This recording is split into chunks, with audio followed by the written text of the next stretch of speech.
power. It's the thing that all college football teams are seeking right now in the 2023 offseason. ESPN has just put out their football power index. Let's talk about where Auburn falls in that and what it means for Hugh Freeze and the Auburn Tigers.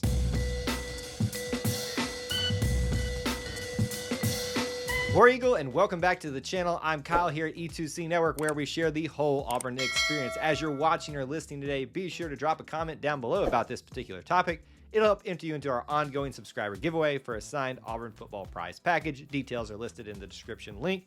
And as always, we want to thank members of our booster club like Bill Petty, who help produce videos like this. We always talk about how it's still way too early to project anything in college football. We're still in April at the time of this video, and that's several months before we even get started into the real talking season for college football. But that doesn't mean we can't have a little fun with it. ESPN has just released the FPI, the Football Power Index. So we need to talk about where Auburn falls into that and what takeaways can we take away from that to talk about what to expect for the 2023 season for Auburn. But first, I'm sure some of you are wondering what the FPI is. So let's talk about that first so you kind of know where we're coming from. This is from ESPN's website, an excerpt from their article releasing the FPI rankings and the description of it. So here it is as written.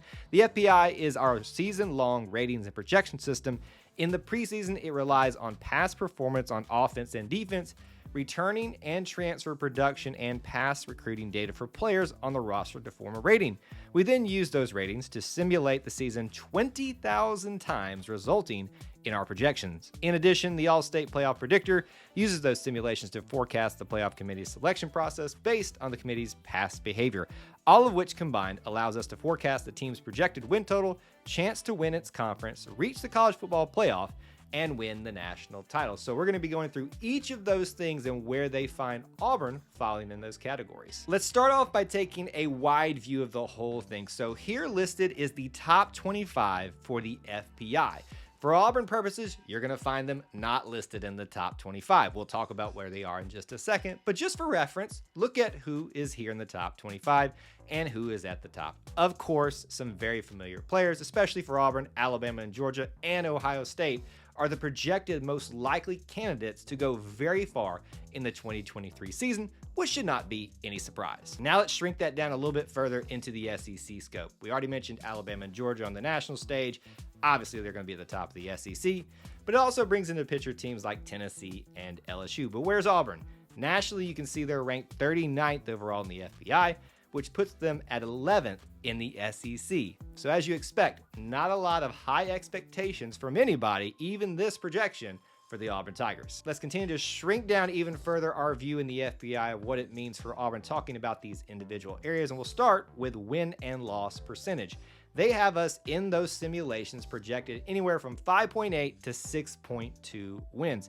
So that starts to paint the picture of what to expect, and we can make some estimated guesses. This probably means that they expect us to win our non-conference game and at least one SEC game. The next area is how often a team got 6 wins in a season, and that had Auburn at 58.3% of the time, which means that Auburn, obviously winning 6 games, probably swept their non-conference schedule and got 2 SEC wins. Who would those likely be? Just kind of looking at the schedule now, way too early scope.